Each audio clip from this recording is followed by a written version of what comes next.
కొంతమంది పోలీసులు కాకి బట్టలు పెయ్యి మీద ఉంటే జనాలు వాళ్ళ బానిసలు అన్నట్టే చూస్తుంటారు.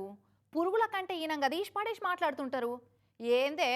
ఏంద్రా అని గిట్లా చెప్పరాని తీర్ల బూతులతోటి మాట్లాడు తప్ప మంచి మాటలు అన్నవి ఎట్లుంటాయో కూడా మర్చిపోయినట్టే కొడుతుందో వల్ల కొంతమందిని చూస్తుంటే ప్రజల పన్నులను జీతంగా తీసుకుంటా పబ్లిక్కు జీతగాల లెక్క పనిచేయాల్సింది పోయి జీతం ఇస్తున్నోళ్ళ మీద ఏ తీర్ల దౌర్జన్యాలు చేస్తున్నారో చూసిరా పోర్రి.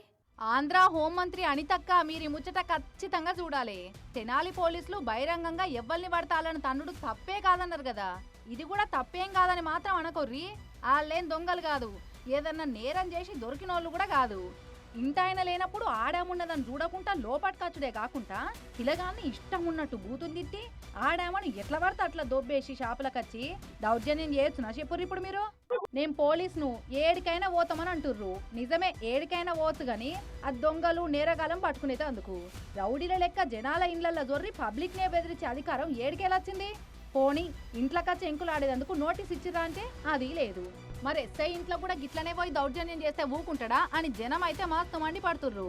ఇంతకు ముచ్చటేందంటే ప్రకాశం జిల్లా కొండపి మండలం జూలపాలెం అనే ఊర్లో దొంగతనమైందట.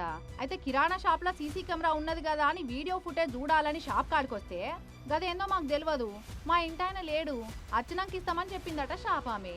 మాకే అడ్డు చెప్తావా అని పిల్లగాన్ని తిట్టుకుంటా లోపలికి ఆమెను దొబ్బేసిండు. అదంతా కూడా సీసీ కెమెరాలో రికార్డ్ అయింది. ఇక వాట్సాప్ గవర్నెన్స్ ఉన్నది కదా, ఆ వాట్సాప్ లోనే ఆ వీడియో పంపి ఎస్పీకి ఫిర్యాదు చేసిర్రు. అగో అట్లా ముచ్చట బయటికి వచ్చింది. కాకి బట్టలు పేయి మీద ఉండగానే రాజ్యాంగంలో ప్రత్యేక హక్కులు రాసుకొని వచ్చిర్రా ఏంది ఎస్ఐ? ప్రజల పన్నులను జీతంగా తీసుకొని వాళ్లకు జీతగాల లెక్క పనిచేయాలి గాని ఇదేం రౌడీయిజం అని మస్తు గరమైతున్నారట కొండపి పబ్లిక్. ఇంత మంచి ఫ్రెండ్లీ పోలీసింగ్ చేస్తున్న ఎస్ఐ రమేష్ కు ఏ తీర్ల సత్కారం చేస్తారో పెద్ద ఆఫీసర్లు చూడాలిగా.